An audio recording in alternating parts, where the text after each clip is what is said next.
आज की सरकार ने, मोदी सरकार ने चिट्ठियां नहीं भेजी, मिसाइल भेजी हैं। इसको कहते हैं एक मजबूत देश, एक मजबूत सरकार। हमारी सेना तब भी मजबूत थी श्वेता जी, पर वो हाथ पे हाथ रखे बैठे इसीलिए रह गए थे क्योंकि हमारे नेता उनको एक्ट करने का ऑर्डर नहीं दे पाए थे। पता नहीं वो किस धर्म संकट में फंसे हुए थे, और उसी धर्म संकट में कांग्रेस के सारे लोग आज भी फंसे हुए हैं। कहते हैं आपको सवाल उठाने का हक है, बिल्कुल आपको सवाल उठाने का हक है, आप उठाइए सवाल। लेकिन एक ही सवाल जब आप 50,000 बार उठा चुके हो और उसका आपको इतनी बार जवाब मिल चुका है, आपको जवाब मिल चुका है भारत के चारू जी, वो जवाब दे दीजिए जो वो बार बार कह रहे हैं कि 13 बार ट्रंप ने दावा किया, क्यों सरकार चुप है? इस पर जवाब दीजिए उनको।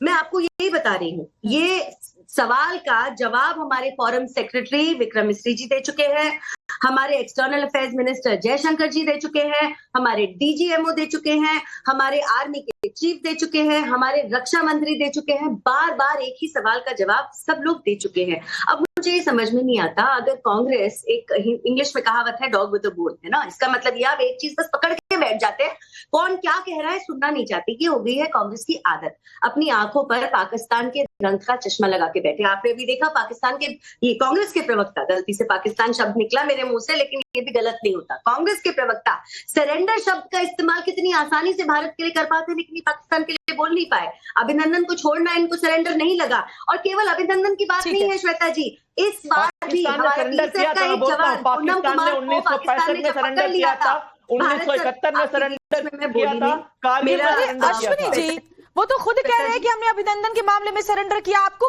क्यों मुश्किल हो रही है?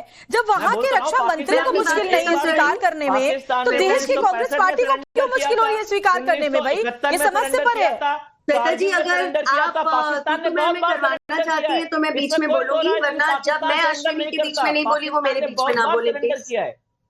अरे आपने प्रज्ञा जी बोला ना कि मैं सरेंडर शब्द का इस्तेमाल नहीं कर रहा हूँ, मैं वही जवाब दे रहा हूँ आपको। आप बाद में अपने समय में जवाब दीजिए श्वेता जी, मैं बोलने नहीं वाली हूँ। ठीक है, बट भारत ने कभी सरेंडर नहीं किया। मुझे मेरा समय मिल सकता है और आप कांग्रेस की अरे ठीक है प्रेम जी, जी बिल्कुल। कर्नल राठौर, मैं आपसे समझना चाहूंगी, क्योंकि देखिए कांग्रेस पार्टी, ऐसा लगता है कि देश में जब भी हमारे सेना के जवान अपना सर्वोच्च बलिदान देने के लिए तैयार रहते हैं और दिया भी है, दे रहे भी हैं, बावजूद इसके विपक्ष सिर्फ राजनीति करने के चक्कर में जब सेना के शौर्य पर सवाल उठाता है, तो जरा ये भी बताइए इनको कि डिफेंस के मनोबल पर कैसा असर पड़ता है जब पाकिस्तान इनके बयानों पर तालियां पीटता है, वहां से उसे पोस्ट को रिट्वीट करता है, तो फिर हमारे जो डिफेंस एक्सपर्ट्स हैं, हमारे जो डिफेंस के जवान हैं, उन पर क्या असर पड़ता है? जरा समझाइए इनको। श्वेता, आप ये देखिए कि ये बात है कि कौन कितना पॉलिटिकल माइलेज लेता है।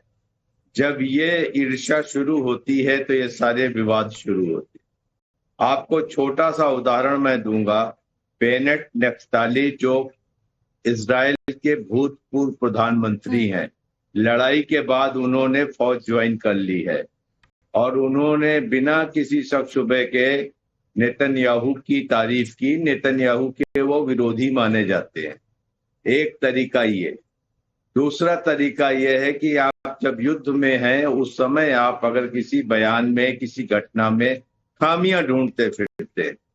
अब इसके साथ समस्या ये है, ना तो सत्ता पक्ष चूकता है इनकैश करने में, न विपक्ष चूकता है इनकैश करने में। दोनों तरफ से ये दिल के अंदर रहता है कि इसको हम कैसे एक्सप्लॉइट करें, अपने अपने हिसाब से इनकैश कर लें।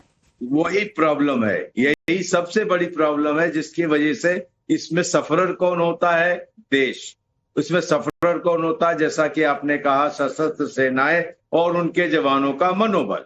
अब यहाँ पर ये बात आई कि नरेंद्र सरेंडर हो गया।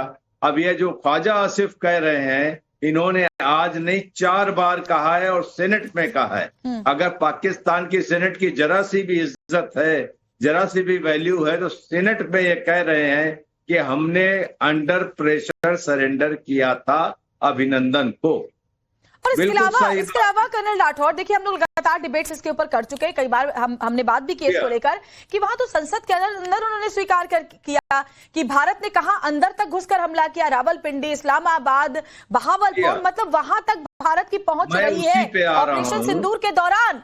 बावजूद इसके कांग्रेस पार्टी ये कहती है कि सरेंडर कर दिया। आ रहा हूं कि ऑपरेशन सिंदूर 90 घंटे का ऑपरेशन था।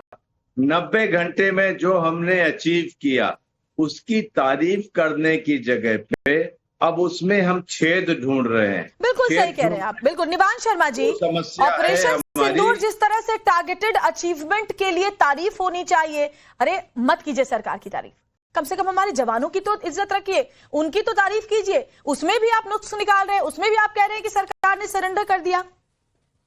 देखिए हमने तो कभी ना नुक्स निकाले ना। निवान जी, मैं विपक्ष की बात कर रही हूँ। हाँ देखिए, सरेंडर कराने की जो होड़ है वो तो बीजेपी और कांग्रेस में लगी है। वो कह रहे तुम्हारे समय में सरेंडर किया, वो कह रहे तुम्हारे समय में सरेंडर किया। लेकिन इन दोनों पार्टियों को ये समझना चाहिए कि इनके अस्तित्व से पहले से सेना है और इनके अस्तित्व के बाद तक सेना रहेगी। ना सेना ने कभी सरेंडर किया है और बकायदा पाकिस्तान को कितनी बार घुटनों पे लेके आई है हमारी सेना, तो सेना पे तो कोई सवाल उठा ही नहीं सकता। लगातार ये दोनों पार्टियां अपने नेताओं को और अपनी पार्टियों को महान दिखाने के चक्कर में जो है वो लेकिन निवान जी, एक बहुत जरूरी बात यहाँ पर ये होती है कि जब हमारे सेना के जवानों के कंधे पर एक मजबूत हाथ हो तो उनका जो जोश होता है वो आसमान छूता है। बिल्कुल, ये पार्टियां लगातार सेना का मनोबल तोड़ने का काम कर रही है। और स्पेशली कम से कम इतनी पुरानी पार्टी, सबसे पुरानी पार्टी है कांग्रेस, इतनी बड़ी पार्टी है, भले ही अभी हाल के चुनावों में जो अंजाम हुआ वो हमने देखा, लेकिन कम से कम अगर कोई बयान आपके सीनियर नेता देते हैं। अब देखिए, जयराम रमेश ने सोशल मीडिया पोस्ट एक्स पे कहा कि आसिम मुनीर को वहां मेहमान बुलाकर बुलाया गया है। सुप्रिया श्रीनेत ने कहा कि आसिम मुनीर को वहां बुलाया गया है, इससे भद्द पिट गई। कम से कम फैक्ट तो चेक करिए कुछ बोलने से पहले, कि बस कुछ भी आया, कहीं से आया, आपके व्हाट्सएप यूनिवर्सिटी पर आपने बोल दिया।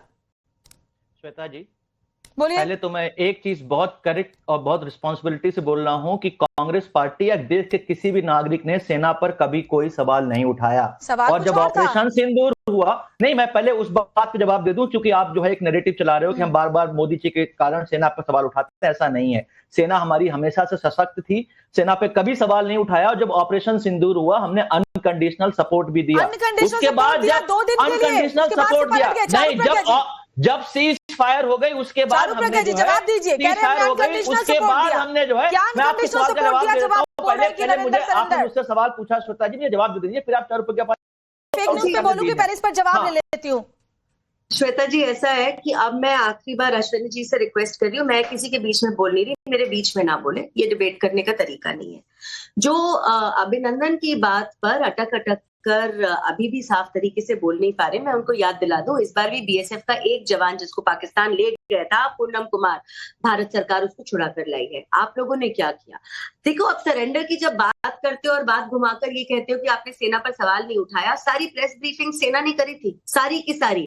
सेना का बयान है कि भारत ने कभी सरेंडर नहीं किया और इसमें ट्रंप का कोई लेना देना नहीं था, ये बायलैटरल डिसीजन था। तो आप क्या सेना पर सवाल नहीं उठा रहे? हर कदम पर, हर दिन आप सेना पे सवाल मुझे बात बताइए ना सुनी जी, जब बालाकोट एयर स्ट्राइक हुई, आप जो मूक रहते हैं, साइलेंट रहते हैं, वो एक्सेप्टेंस होता है और उसके अलावा कुछ नहीं होता। चारू जी जवाब दीजिए। ठीक है, ठीक है, चारू जी से जवाब ले लेती हूँ। बोलिए चारू जी। वो कह रहे हैं कि शांत रहना माने एक्सेप्टेंस।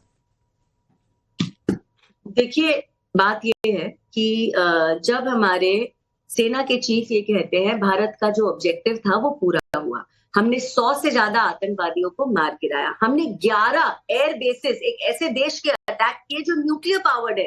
इन सारी चीजों को परे रखकर इन 11 एयर बेसिस पे फोकस करने के बदले ये किस पे फोकस करते हैं? विमान के बारे में बताइए। अच्छा, हम साफ तरीके से पिक्चर्स के साथ, प्रूफ के साथ, आप ये सोचिए हमारी आर्मी को फोटोज लाने की जरूरत क्यों पड़ी? इन कांग्रेस के लोगों की वजह से फोटोज लाने की जरूरत पड़ी। सवाल का जवाब दीजिए, सवाल का जवाब। मजाक बनाते हैं हमारे सवाल का जवाब। इक्विपमेंट। नहीं, मुझे एक बात बताइए ना अश्विनी जी, ठीक है, वक्त कम है। चारू जी, एक सवाल जो मुझे इनसे जानना ही है, वो यही जानना है कि भाई जब आप इस तरह की बातें करते हैं, ठीक है अश्विनी जी, पहले भी मैंने आपसे सवाल किया था, वो छोड़िए। मुझे ये बताइए, कांग्रेस क्या फेक न्यूज चलाएगी? खाली कांग्रेस क्या खाली फेक न्यूज चलाएगी? भारत की बहुत बड़ी कूटनीतिक हार आप कह रहे थे, आसिम मुनीर को बुला लिया गया, सर्वदलीय बैठक ने जो डेलीगेशन किया उसने क्या किया, इस पर जवाब दीजिए आप मुझे पहले। बिल्कुल, एक तो आसिम मुनीर को इनवाइट किया गया है, ये बहुत सारे मीडिया संस्थानों ने भी चलाया, आपके भी सहयोगी संस्थान ने चलाया हुआ है। नहीं, इसका मेरे पास आर्टिकल है। कांग्रेस ऐसा दावा कर रही है, हमने सुप्रिया श्रीनेत की बाइट चलाई। रही बात, मैं आपको आर्टिकल भेज दूंगा, टाइम्स ऑफ इंडिया का आर्टिकल भी है।